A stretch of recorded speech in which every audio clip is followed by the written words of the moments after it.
Hey, what's up guys? It's Ro from Teasers Books, and today I have a giant book haul for you guys. So this is basically all of the books that I've acquired since quarantine started. It's a lot of them because I bought books to cope with everything that was going on, not gonna lie. So I'm gonna go through them most likely in no particular order because they're just at a pile at my feet right now. So let's get started. So the first set of books I bought all at the same time, and they were all from a local used bookstore near me, and it was awesome because during quarantine they actually delivered to people's doors within a day. It was awesome. The first book I got was Every Heart a Doorway by Seanan McGuire. I had listened to the audiobook of the first 5 books that are out and loved all of them, so I decided I should start collecting them since it's one of my favorite series. The Seanan McGuire series is about kids who go through these doorways where they find this new magical world that fits them more to their personality than the human world, and when they come back through these doorways they don't really know how to fit themselves back into society because they've been gone for so long, so they're sent away to this boarding school filled with other students who have traveled through to different doorways. And it is such an incredible concept, and she does a really good job, and I love all of these books, and I'm super excited to read the next one that comes out in January. The next 3 books are also from the used bookstore, and they are the Match Trilogy by Ali Condi. I read these books when I was in middle school and absolutely loved them. I think that if I reread them now, I probably wouldn't enjoy them as much just because I've grown and matured as a reader and as a person, but I just remember absolutely loving these because it was one of the first dystopian romance books that I read, and I really enjoyed it. The Match series is about a dystopian society where you are matched with the person that you're gonna get married to, and basically it removes all love and feeling from the equation so that there is less likelihood of emotions getting into play and people can focus on serving the government. And our main character ends up meeting a boy that she begins to fall for, and things get very messy. I'm happy that I can now have them on my shelves, and maybe one day I will reread them, but for now I'm just happy to have them on my shelves and remember how much I enjoyed them. And the last book I got at the used bookstore was Attachments by Rainbow Rowell. This book I have not yet read, but I've read a lot of Rainbow Rowell's previous works and have really enjoyed them. This book, from my understanding, is about 2 people within an office who are sending emails back and forth. I'm not exactly sure what else happens, but I'm pretty sure it is a romance because she always writes romances. This book is very short, and I'm thinking it's going to be really good for the next time I'm on a beach, which is hopefully sooner rather than later. The next book I got was a new release during quarantine, and that is The Ballad of Songbirds and Snakes by Suzanne Collins. Obviously, I don't really have to explain what this is. It is a prequel to the Hunger Games trilogy. Honestly, I started it because I was super excited to read it, and I'm 181 pages in and I just haven't been able to continue. I'm personally finding this quite slow, and I don't really care about how in-depth she's going. It's also not as interesting as I thought it would be finding out how the Hunger Games came to be what they were in the trilogy. I just know what happens, so it's pretty obvious where this is going to go, and I just don't find it that entertaining. I'm really hoping I can finish this one day, but as of right now I'm not exactly sure, but it's on my shelf. Hopefully I can get to it eventually. Let me know what you guys thought of this, because if a lot of you did like it, then maybe I would consider continuing, but I find most people either really like it or really hate it. The next books I got when the Percy Jackson TV show was announced, I freaked out and kind of went on a buying spree because I was just so excited to find out that we're finally getting a second chance at the Percy Jackson series, because they deserve better movies, and the TV show hopefully is going to be fantastic.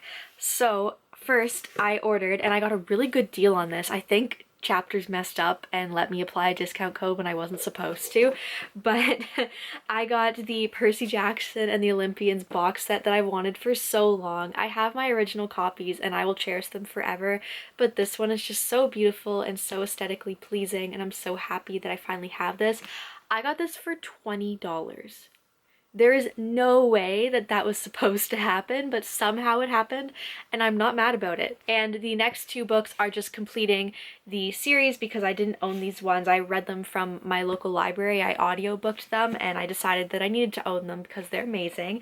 And that is the 2nd and 3rd book in the Trials of Apollo series, The Dark Prophecy and The Burning Maze. This series in particular follows Apollo, the god who is banished to the human world and turned into a mortal, has to go around and repair the oracles that were damaged in one of the previous series. It is a hilarious trilogy filled with lots of sass and lots of amazing main characters, and I highly recommend that you pick this up. The last book comes out in October and I could not be more excited. The next book that I acquired I am super excited about, and that is Loveless by Alice Oseman. I was lucky enough to get a UK edition of this book. It, for some reason, was online at Chapters and I ordered it, so it was awesome. It is so beautiful and I'm so excited to read this. All I know about this book is that it features an ace main character, which from my knowledge I don't think I've read about before. I would love to read from more diverse characters, and I think this is a really good place to start. I haven't read anything by her before and I've wanted to pick up Radio Silence. I've actually checked it out at the library multiple times and just never got around to reading it. So now that I actually own one of her books, I know I'm going to get to this very soon, and I am so excited because I've only heard amazing things. The next book I am very excited about because I finally bit the bullet and got it, and that is Shadow and Bone by Leigh Bardugo. I have not read this series. I have not read Six of Crows, and with the TV show coming out in the near future, I'm hoping. I really haven't heard anything about when it's supposed to come out, but I know it's coming soon and I know it's filmed, so I decided that I should jump on this bandwagon before I get spoiled because I would love to watch the TV show and support this series. And I know it's about this girl Alina who unlocks this kind of power, and then because of this power she is chased after by the Darkling who wants to use her power for evil. I've heard pretty good things about this series, but I've heard that the Six of Crows series is way better, and I'm basically going to read these to get to that because I just want to know what everyone's talking about, honestly. I see it on Twitter, have no idea what's going on, and just kind of scroll by feeling a little bit left out, and I don't want to be left out anymore, so I'm hoping I can get to this within the next couple of months. And next we have a very exciting new release, and that is Rage and Ruin by Jennifer L. Armentrout. I've already read this book because I was lucky enough to receive an advance copy from Edelweiss, so thank you very much to them and to HarperCollins for giving me an advance copy of this. This book is amazing, this series is amazing, this author is amazing. I recommend literally anything she writes. Her books are super easy to fly through. Her writing style is very casual, which I really enjoy, especially when I'm feeling slumpy, because I can get through her books easily in 2 days. The Rage and Ruin series is a continuation series to the Dark Elements trilogy. The Dark Elements trilogy is about demons and gargoyles are descendants of angels and protect the humans from the demons, but humans don't know that demons exist. So this main girl, Layla, in the Dark Elements trilogy is half human, half gargoyle, and she has to kind of help the gargoyles protect the humans from the demons. And it gets kind of messy when she falls into this kind of weird relationship with a demon. Super interesting. I love the main characters in that series, and this series is a continuation series to that follows this new girl and how she kind of fits into the demon and angel politics. A lot of the jokes in this series remind me a lot of what Demon Sam would say in the Supernatural series, so if you like that TV show, I recommend picking this up. And a recent book that I got that I actually don't have with me because my boyfriend is reading it currently is The Toll by Neil Shusterman. That is the third book in the Scythe trilogy. I haven't read it yet, but my boyfriend has been flying through the first 2 books and wanted to read the third one right away, so I figured I'd let him read it first and finish the trilogy before me, and then I would pick it up after. I'm pretty sure you know what the Scythe series is about, but it is basically about these people who are tasked with killing people. Yeah, with killing people. They live in a world where there is no illness and no death, and therefore these people have to go around and randomly kill people. But the problem with that is when you put people in charge of other people's lives, sometimes things go wrong. Highly recommend it. Even if you're kind of sick of dystopians, personally I don't think it reads like a classic dystopian novel. It reads more like a fantasy, actually. If you are interested in fantasy, I think you would like it. Yeah, so pick it up. And the last books are all books that I've received from Harlequin. I am part of the Harlequin publicity team on Instagram, and they send me so many books all the time, so thank you very much. I always have romance books to read and it's just amazing. Harlequin has recently made a separate branch focusing only on LGBTQ plus romances, which is super exciting and a really big step for Harlequin, in my opinion at least. I have studied Harlequin in business class and just learned a lot of their history, so to know that they have opened up a whole section dedicated to LGBTQ plus romances. It's huge. It's a big step, and I'm very, very excited about it. So the 3 books that I have from that division of publishing are Just Like That by Cole McQuaid, which is a male-male romance. The Love Story by Chris Ripper, which features a non-binary main character, and I think this one comes out this month, I'm pretty sure, which is super exciting. And The Hideaway Inn by Philip William Stover, who also features a male-male romance. I love all the covers. I love the vibes. I'm just so excited to read these 3 books because I just want to see what they're all about. Next we have She's Faking It by Kristen Rockaway. This is about an influencer. It says you can't put a filter on reality. Super excited about this one. It's all about how she's taking off in her career and then she meets this surfer star, Trey, and things kind of go sideways.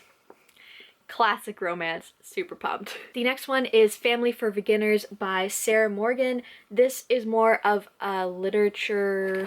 It is literature. All books are literature. Oh my god. I believe this is more of a found family aspect type novel and is more classic literature than a romance, but I'm not 100% sure on that.